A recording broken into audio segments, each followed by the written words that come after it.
Não é um tema de extrema importância para as nossas vidas, o inexplicável amor de Deus. E ontem à noite, nos debruçamos em 1 João capítulo 4, mostrando as características do amor de Deus.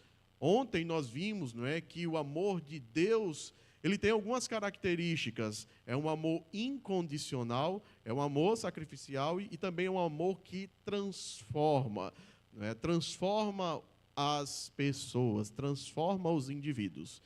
Hoje pela manhã nós vimos alguns benefícios também do amor de Deus para conosco. Nós vimos que Deus nos ouve, que Deus ele está atento às nossas dificuldades. Nós vimos que Deus nos salva. E uma vez que nós contemplamos este amor de Deus sobre nós, uma vez que nós experimentamos o amor de Deus sobre as nossas vidas, requer de nossa parte tomarmos algumas atitudes. Requer, da nossa parte, tomar algumas atitudes diante desse amor tão imensurável, diante desse amor tão infinito e grandioso. E hoje à noite, meus irmãos, nós queremos justamente finalizar essa conferência ainda tratando sobre essa ideia. Uma vez que sabemos que Deus nos amou, uma vez que somos beneficiados com o amor de Deus, uma vez que nós somos frutos do amor de Deus, o que é que nós devemos fazer? Qual deve ser ou quais devem ser as nossas atitudes diante de Deus? Irmãos, diante deste inexplicável amor, diante deste grandioso amor para com as nossas vidas, só nos resta uma atitude. Que atitude é essa? Gratidão. Gratidão. Todo crente, ele precisa ser grato ao Senhor pelas bênçãos derramadas. Todo filho de Deus precisa constantemente agradecer a Deus, ser grato pela dádiva da salvação que o Senhor nos proporcionou. Mas como ser grato? Como é que nós podemos agradecer as bênçãos de Deus sobre as nossas vidas? Como é que nós podemos agradecer esse tão grandioso amor com o qual o Senhor tem nos amado? Como podemos viver vidas gratas diante de Deus pelo seu amor demonstrado na cruz? Eu convido a igreja a abrir sua Bíblia, abrirem suas Bíblias para Lucas capítulo 17. Porque em Lucas capítulo 17 nós aprenderemos o que nós devemos fazer para sermos gratos a Deus, para agradecermos esse tão maravilhoso amor, tão grandioso amor com o qual o Senhor tem nos amado. Lucas capítulo 17.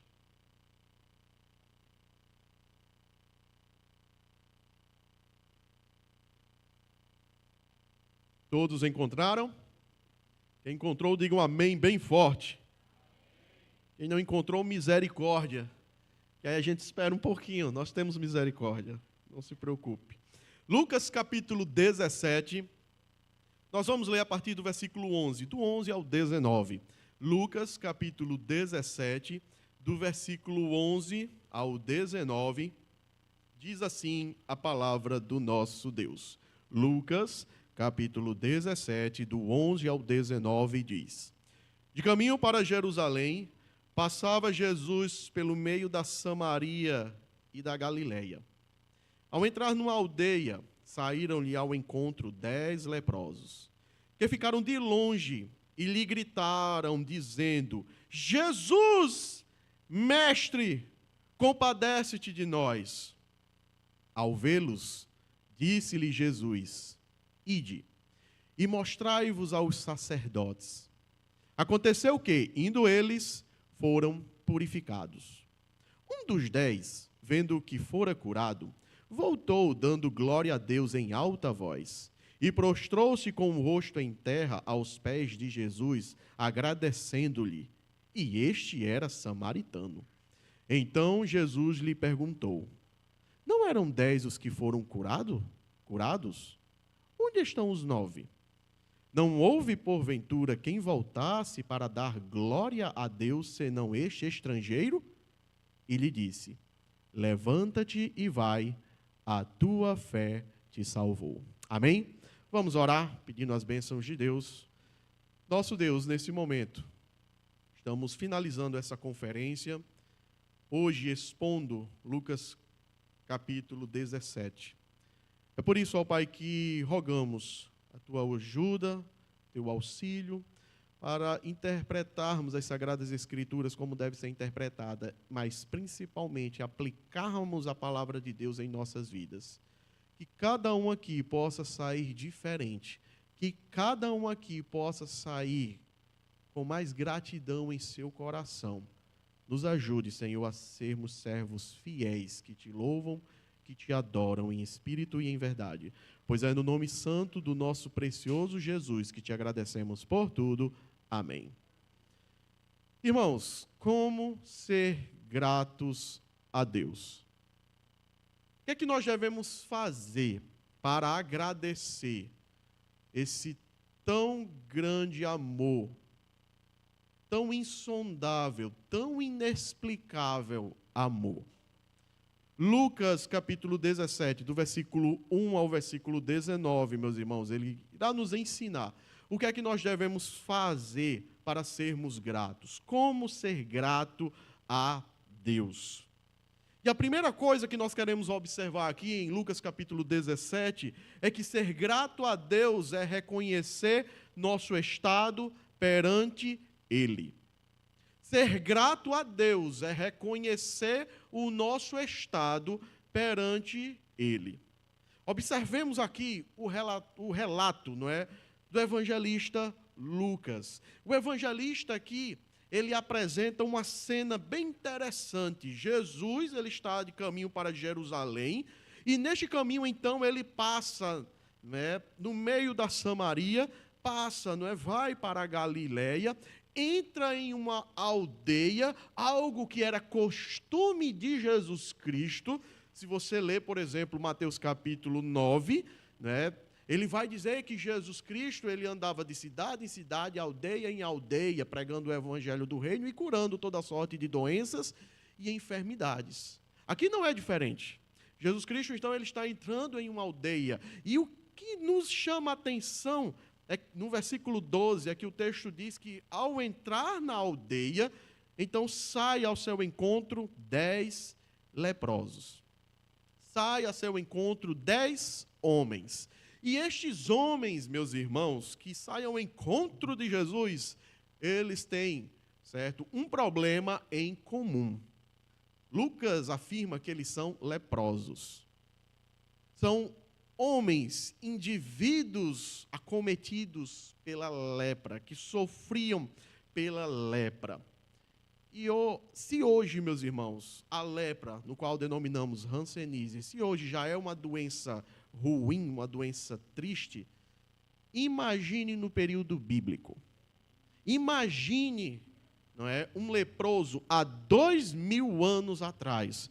O que é que ele sofria? Não é? Esses indivíduos aqui, meus irmãos, eles tinham alguns problemas que eram resultados da sua lepra. Estes homens aqui, eles tinham suas carnes consumidas pela lepra. E por causa disso, eles precisavam lidar com alguns problemas. O primeiro problema que esses 10 leprosos eles precisavam lidar era com um problema físico. Um problema físico. Aqueles homens, eles tinham sua carne marcada pela lepra. E que, com o passar do tempo, as coisas só iriam piorando. Porque há 2000 anos atrás, a lepra ela não tinha uma determinada cura, não tinha muito o que fazer. A única solução viável era separar os indivíduos da sociedade. E aí, então, aqueles indivíduos eles não tinham medicação para tomar. E com o passar do tempo, a lepra ia tomando outras regiões do corpo, ia desfigurando os indivíduos, ao ficarem numa situação triste, até perder membros do seu corpo, eles perdiam, ficavam desfigurados. Então, veja que a lepra desencadeou um problema físico na vida destes indivíduos. Mas eles não sofriam apenas com este problema físico. Os leprosos, na época de Jesus, né, no período bíblico, também sofriam com outro problema, tão sério quanto. Que problema era esse? Era um problema religioso. Era um problema religioso. Os leprosos, na época de Jesus Cristo e na comunidade judaica, eles eram impedidos de praticarem ações de adoração a Deus. Eles não poderiam, fazer ações, seja de forma individual, seja de forma coletiva. Eles eram impedidos de adorarem a Deus, individualmente ou coletivamente, certo? Esses homens, por exemplo, eles, por causa do seu problema, certo? Eles não poderiam fazer ações que um judeu normalmente fazia, como ir ao templo, como oferecer sacrifícios e outras coisas. Esses homens, eles não podiam fazer tais atitudes, tais coisas. Na sociedade de Jesus Cristo, pensava-se que a lepra era um resultado de grandes pecados acumulados. Então, as pessoas imaginavam que o leproso era um indivíduo que pecou muito, que tinha seus pecados acumulados e, por causa disso, estavam sofrendo a ira de Deus. Então, logicamente, em uma sociedade religiosa, esses indivíduos eles vão ser o quê? Eles vão ser escanteados. Isso, então, vai gerar o terceiro problema que o leproso precisava lidar. Que problema era esse? Um problema social. Um problema social. Os leprosos, meus irmãos, eles sofriam do que nós chamamos de segregação social. Aqueles indivíduos, eles eram separados. Eles não poderiam viver em conjunto dentro da sociedade. Para os irmãos terem uma ideia, por exemplo, aqueles homens, eles viviam isolados, muitas vezes em cavernas. Não sei quantos aqui assistiram um filme antigo chamado Ben-Hur. É um filme muito interessante. Se você não teve a oportunidade de assistir, assista, certo? É um filme muito bonito. E é interessante que esse filme vai mostrar um momento no qual os leprosos, eles viviam em cavernas, porque eles não poderiam estar junto com a sociedade. Não interessava quem era. Se fosse um leproso, ele perdia todo o status social. Se você for ler, por exemplo, o livro dos reis, você vai observar que teve um rei de Israel que iniciou bem, mas depois ele desviou o coração do Senhor. E por causa disso ele ficou leproso. E porque ele ficou leproso, ele saiu do reino. Nem no lugar da sepultura dos reis, ele foi sepultado.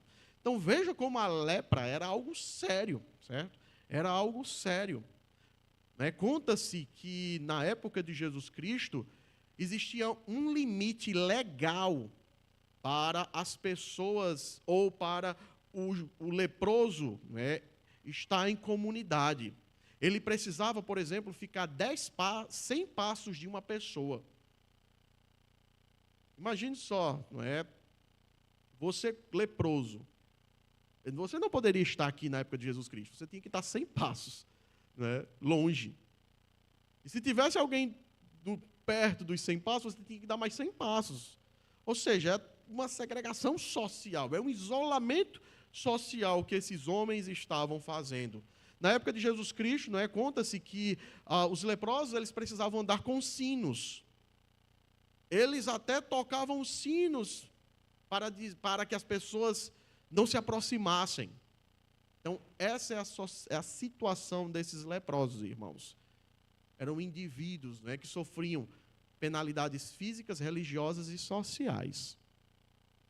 Mas, meus irmãos, note, estes 10 leprosos, ao se encontrarem com Cristo, ocorreu uma grande mudança em suas vidas. Ao se encontrarem com Cristo, esses indivíduos, miraculosamente, eles são curados. Olha só o que diz aqui, versículo 12. Ao entrar numa aldeia, saíram-lhe ao encontro 10 leprosos, que ficaram de longe e lhe gritaram, dizendo: Jesus, mestre, compadece-te de nós. Veja que eles estão de longe, porque eles não podem se aproximar. Inclusive, eles já estão errados em estar se aproximando da aldeia. Mas eles sabem quem é Jesus. Eles gritam, eles clamam. E aí no versículo 14 diz: ao vê-los, disse-lhe Jesus: ide, mostrai-vos aos sacerdotes. E aí o texto diz que aconteceu o quê? Indo eles foram curados. A verdadeira cura, ela só pode ser encontrada em Cristo. Amém, irmãos? O encontro com Cristo muda. É por isso que nós falamos ontem, não é que o amor de Deus é um amor que transforma. Esses indivíduos aqui, meus irmãos, eles foram curados de uma maneira especial. Mas o que Lucas quer nos mostrar, o que Deus quer nos mostrar, não é necessariamente a cura física. Esse aqui não é o ponto do texto. Observe, não é? O ponto do texto encontra-se aqui no versículo 15. Quando o texto diz: um dos 10, vendo que fora curado, voltou, dando glória a Deus em alta voz. Ou seja, no momento da obediência, neste momento de esperança, neste momento de transformação, esse homem, que foi que ele fez? Ele se vê curado. E porque ele se vê curado, o texto diz que ele faz o quê? Ele volta. Ele volta para se encontrar com Cristo. Agora, por que esse homem voltou? Sabe por que esse homem voltou, irmãos? Porque esse homem contemplou o que Cristo fez em sua vida. Esse homem contemplou quem ele era antes de Cristo e quem ele se tornou depois de Cristo. Amém, irmãos? Esse homem enxergou o que Cristo operou em sua vida. Isso é, meus irmãos, gratidão. Gratidão é quando reconhecemos a nossa situação antes de Cristo. É quando nós reconhecemos o que Cristo fez por nós. Quando nós lemos, não é, Efésios capítulo 2, o texto deixa claro que nós, antes de Cristo, estávamos como? Mortos em delitos e em pecados. Antes de Cristo, fazíamos a vontade de Satanás e das potestades. Antes de Cristo, fazíamos a nossa própria vontade para a nossa ruína.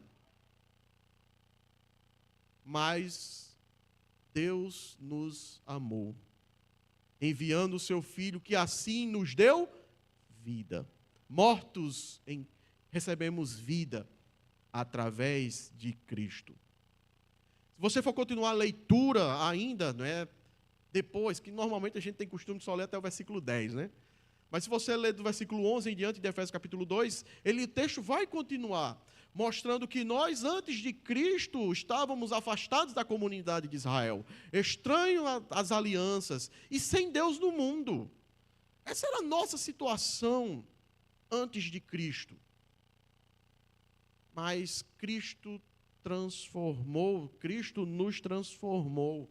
E isso é motivo de sobra, irmãos, para agradecermos a Deus, para sermos gratos a Deus.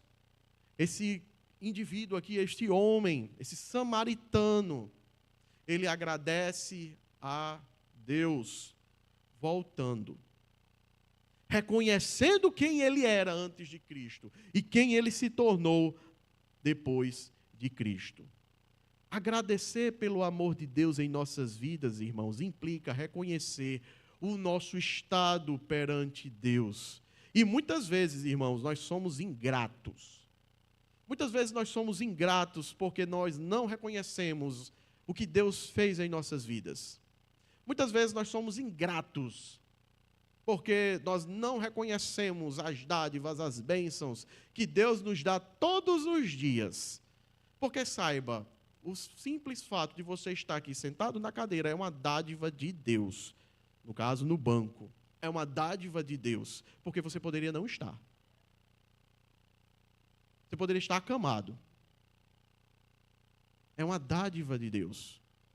Até aqueles que estão acamados têm que agradecer a Deus, porque poderiam estar numa situação pior. Muitas vezes nós somos ingratos para com o nosso Deus, porque falta reconhecer o que Cristo fez em nossas vidas, né? Normalmente, nós visamos as bênçãos. Normalmente, nós voltamos os nossos olhares para as bênçãos de Deus e esquecemos o Deus da bênção.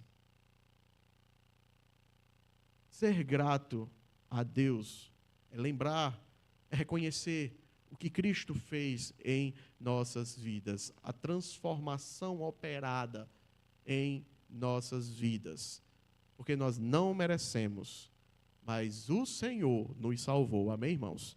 O Senhor, não é, nos amou.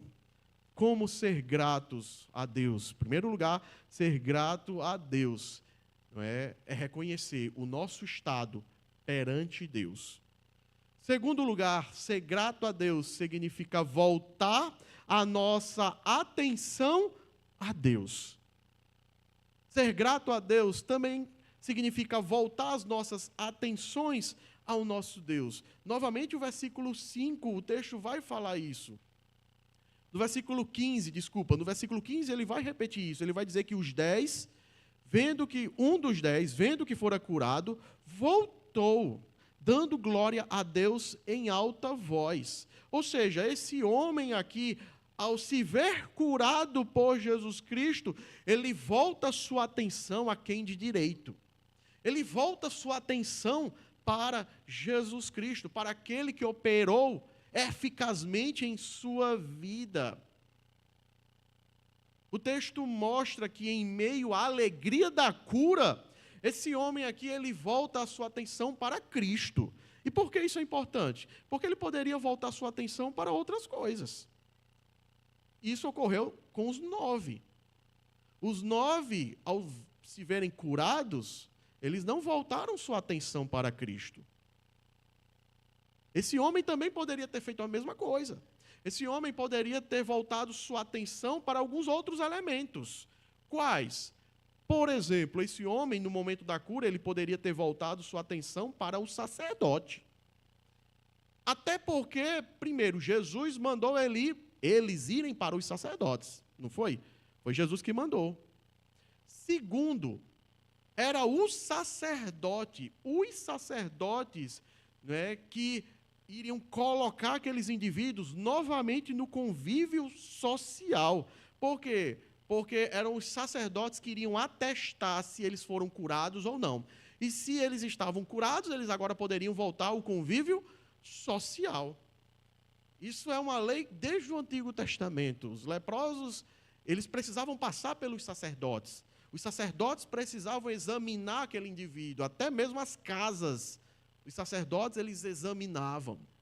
E aí, então, aquele indivíduo, ele poderia voltar total atenção para o sacerdote, para receber logo a autenticação que estava bom, para voltar para o convívio social no qual ele possivelmente tanto almejava. Mas ele não volta a atenção para o sacerdote. Esse homem aqui, ele poderia ter voltado sua atenção para os seus familiares.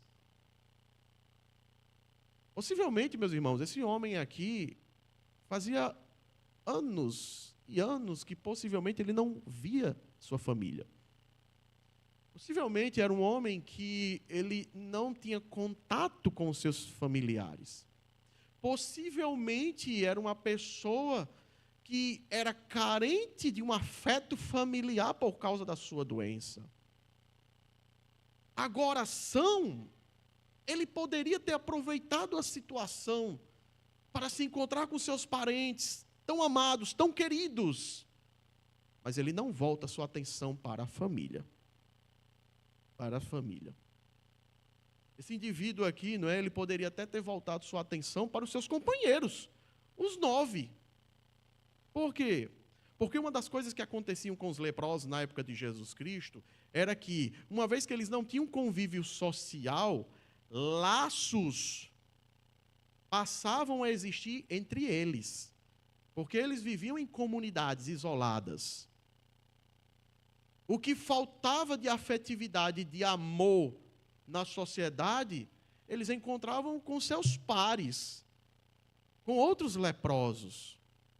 E aqui ele poderia, não é, também ter aproveitado a oportunidade e sair para festejar com seus amigos, mas ele não volta sua atenção para os seus amigos. Uma vez que ele se vê curado por Jesus, ele volta sua atenção para quem? Para Jesus, para Deus. Amém, irmãos? Isso é ser grato a Deus. Agradecer a Deus é voltar a nossa atenção exclusivamente e inteiramente para Deus. É olhar unicamente e exclusivamente para o autor e consumador da nossa fé. E novamente, esse homem aqui, ele recebeu essa grande bênção.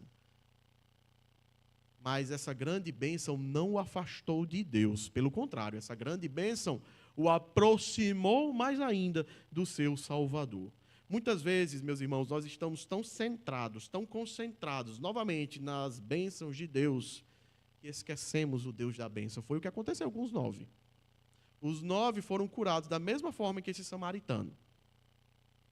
Mas somente ele reconheceu, somente ele voltou para agradecer. Muitas vezes estamos visualizando tanto dádivas recebidas que esquecemos quem as deu. Então nós precisamos viver vidas agradáveis em agradecimento ao nosso Deus. E para isso nós precisamos voltar toda e qualquer atenção ao nosso Jesus, para Deus. Isso é ser grato. Ser grato a Deus é voltar nossas atenções ao quem de direito, a Deus. E por último, meus irmãos, a última atitude, não é, que devemos tomar para agradecer a Deus, ser grato a Deus, é glorificar a Deus. Ser grato a Deus é glorificar a Deus. Saiba de uma coisa. Dizer, Senhor, muito obrigado, não é suficiente. Agradecer a Deus apenas com palavras não é suficiente. Não é suficiente. Nós queremos observar, meus irmãos, que ser gratos a Deus significa mais do que dizer obrigado, Senhor. Ser grato a Deus significa glorificá-lo. Significa glorificar ao nosso Deus. E esse samaritano, meus irmãos, ele demonstrou sua gratidão. Ele demonstrou sua gratidão a Deus por seu amor através de algumas ações. Eu quero observar pelo menos 2 ações que este samaritano, ele tomou em agradecimento ao nosso Deus, pelas dádivas de Deus. Primeira coisa que esse samaritano fez, meus irmãos, é que ele glorificou ao Senhor em voz alta. Olha o que ele diz aqui o versículo 15 em diante. Ele diz, um dos 10, vendo que fora curado, voltou. Mas ele volta como? Lucas está preocupado em mostrar como é que esse indivíduo volta. Ele não volta de qualquer forma, ele volta transformado. E essa transformação, ela é demonstrada com algumas ações. E quais são essas ações? Ele vai dizer que ele volta dando glória a Deus em alta voz.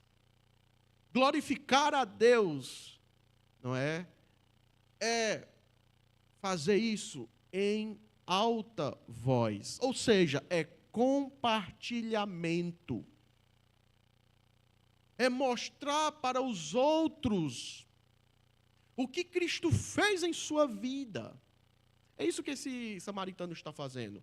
Ele está glorificando a Deus em voz alta. Porque Ele quer que os outros saibam também o que ocorreu com a sua vida. Ele quer que os outros experimentem a mesma coisa que Ele experimentou. Isso é ser grato, isso é glorificar a Deus. Meus irmãos, quando eu evangelizo, quando eu falo sobre o amor de Deus, eu estou glorificando a Deus. Quando eu vivo uma vida fiel a Deus, como um crente fiel, eu estou glorificando a Deus. Lembra que as nossas atitudes falam muito mais que as nossas palavras. Como nós falamos ontem, se o marido ou a esposa de falar sempre eu te amo, mas não demonstrar isso com ações, nada aproveita. Esse leproso aqui, ex-leproso, não é? Ele volta dando glória a Deus em alta voz. Ele divulga o que Cristo fez em sua vida. Nós, meus irmãos, como crentes, fomos transformados por Deus. E quantos aqui, de fato, publicam? Quantos aqui, de fato, glorificam a Deus em alta voz, em alto e bom tom? Quantos aqui mostram o que Cristo fez em sua vida, seja verbalmente, seja por meio de atitudes? Isso aqui é uma característica de alguém que foi transformado por Deus, de um coração grato a Deus. Um coração que glorifica a Deus. Então, a primeira ação que esse homem teve, que nós podemos observar aqui no texto, é que ele glorifica a Deus em alta voz. Depois, ele toma uma outra atitude, porque ele está glorificando a Deus em alta voz no caminho, no retorno. No versículo 16, ele se encontra com Cristo. E ao encontrar-se com Cristo, olha o que é que o texto diz. O texto diz que ele se prostrou com o rosto em terra aos pés de Jesus, agradecendo-lhe. A segunda atitude, meus irmãos, que esse indivíduo toma, demonstrando a sua gratidão pelo que Cristo fez, é que ele se prostra diante de Cristo, aos pés de Cristo. E, meus irmãos, isso é muito importante também. Por quê? Porque, veja, no momento que nós estamos nos prostrando diante de uma autoridade, essa atitude, ela tem alguns significados, ela transmite alguns ensinos, ela transmite algumas ideias. Quando eu me prostro diante de uma pessoa, eu estou demonstrando a minha humildade diante da pessoa. Eu estou mostrando que essa pessoa ela é superior a mim. Esse indivíduo aqui, ele está mostrando publicamente que Jesus é superior a ele. E ao também se prostrar diante de Jesus, ele também transmite um segundo sinal, uma segunda mensagem. Que mensagem é essa? Submissão.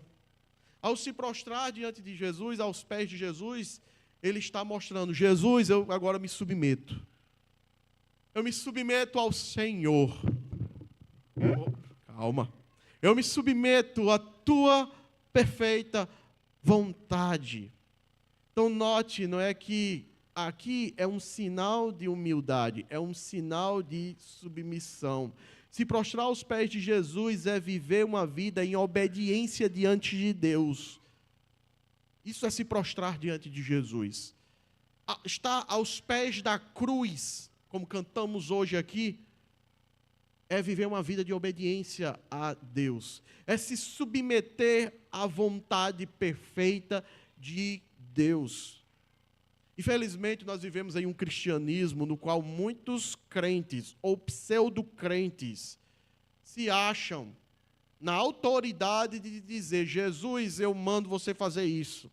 Eu decreto, eu ordeno. Nós não decretamos nada, nós não exigimos nada. É tudo graça de Deus. É tudo graça. Requer de nossa parte apenas nos submetermos ao Senhor, vendo vidas que lhe agradam.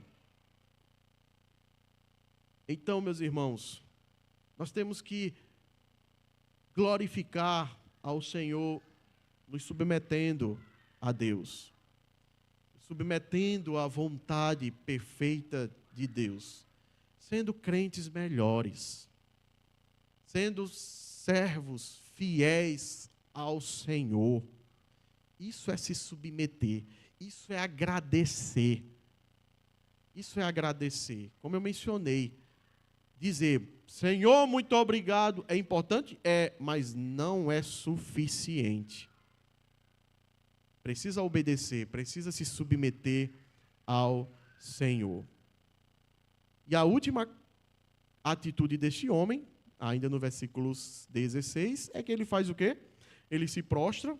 Primeiro ele dá glórias a Deus em alta voz. Depois ele se prostra com o rosto em terra aos pés de Jesus, em sinal de submissão, em reverência e humildade. E depois ele faz o quê? Ele agradece. Mas observe que o agradecer aqui, mostrado no texto, é um resultado do que ele fez antes. É um resultado de uma vida transformada. Uma vida transformada, meus irmãos, tem todo um motivo para agradecer a Deus. Olha, saiba de uma coisa, o crente, ele tem todos os dias motivos para agradecer a Deus. Todo dia, nós como crentes, temos o privilégio de agradecer a Deus, porque temos inúmeros motivos. Inúmeros motivos. Todos os dias Deus é gracioso. Todos os dias Deus é amoroso. Agora imagine só, e Deus faz todas essas bênçãos em nossas vidas, apesar de nós. Porque imagine só, se Deus nos tratasse como a gente trata a nossa esposa. Imagine se Deus nos tratasse como a gente trata o nosso marido. Imagine como seria se Deus nos tratasse como você, filho, trata o seu pai e sua mãe. Estaríamos numa situação, irmãos, complicada. Mas no seu infinito amor, Deus nos trata de forma diferente.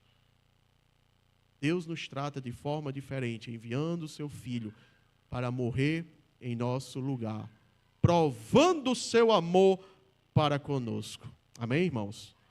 O amor de Deus nos constrange a sermos gratos por esse amor derramado em nossas vidas. E para sermos gratos diante de Deus, nós precisamos tomar algumas atitudes. Para sermos gratos, para demonstrar este carinho, para demonstrar esse amor para com o nosso Deus, nós precisamos tomar algumas atitudes. E hoje à noite nós vimos pelo menos 3. Nós precisamos reconhecer nosso estado diante dele. Nós precisamos voltar nossa atenção para ele. Nós precisamos glorificar o seu nome. E quando essas atitudes, irmãos, ocorrerem em nossas vidas, aí sim, nós seremos verdadeiramente gratos ao Senhor. Amém? Mas eu quero finalizar agora. Pastor Batista regular, quando diz vai finalizar, é mais 15 minutos, né? Mas quero só 5 minutos. Eu quero finalizar observando aqui o decorrer do texto. Ele diz, versículo 17, não eram 10 os que foram curados? Onde estão os 9? Não houve, porventura, quem voltasse para dar glória a Deus, senão este estrangeiro? Você, que ainda não é crente nesta noite, está nos visitando. Eu quero que você examine o que Jesus vai dizer no versículo 19. Ele vai dizer, e disse-lhe, levanta-te e vai, a tua fé te salvou. Eu quero, meu amado visitante, se você ainda não é crente, eu quero que você compreenda algo importante. Veja que aqui o ponto central desse texto não é a cura física, como eu mencionei anteriormente. O que está em jogo não é a cura física, porque 10 foram curados, mas apenas um voltou. Um voltou glorificando a Deus. Um voltou agradecendo a Deus. Um voltou transformado. Mas eu quero que você observe o porquê desta transformação. O porquê desta glorificação. O porquê apenas um voltou de fato e verdadeiramente transformado. O versículo 19 responde. Jesus Cristo diz, levanta-te e vai, porque a tua fé te salvou. Esse indivíduo aqui, ele foi transformado fisicamente. Mas a maior transformação na vida dele não foi física, foi espiritual. Porque antes de Cristo, esse indivíduo aqui, ele estava morto em espírito. Mas em Cristo ele encontrou a verdadeira vida, meus irmãos. Ele encontrou a verdadeira vida em Cristo Jesus. E ele encontrou porque ele depositou a sua fé. Porque ele depositou a sua fé na pessoa certa, em Cristo. 10 foram curados, mas apenas um saiu transformado. 10 receberam as bênçãos de Deus, mas apenas um saiu crente, salvo. E foi um samaritano. Por quê? Jesus vai dizer, porque depositou a sua fé. Desde ontem nós estamos falando, né, em João 3,16, que é o nosso tema básico. Note, Deus amou o mundo de tal maneira que Deus que enviou seu Filho unigênito para que todo aquele que nele crê tenha a vida eterna. Jesus está falando ali para Nicodemos e dando uma grande verdade, dizendo que, olha, para ter a vida eterna é necessário crer. É necessário crer. Crer no Filho. Foi isso que aconteceu na vida deste homem. Esse homem, ele foi transformado. Deus quer te transformar. Se você ainda não é crente, Deus quer te transformar hoje à noite. Deus, ele quer, né, te fazer uma nova criatura. Deus, ele quer te salvar, como salvou esse indivíduo. Mas você precisa depositar sua fé em Cristo. Você precisa crer no Filho de Deus para a remissão dos pecados. Amém? Vamos orar. Maravilhoso Deus, eterno Pai, diante, ó Pai, desse tão grande amor com o qual o Senhor tem nos amado, só nos resta sermos gratos, só nos resta vivermos vidas que te glorifiquem todos os dias.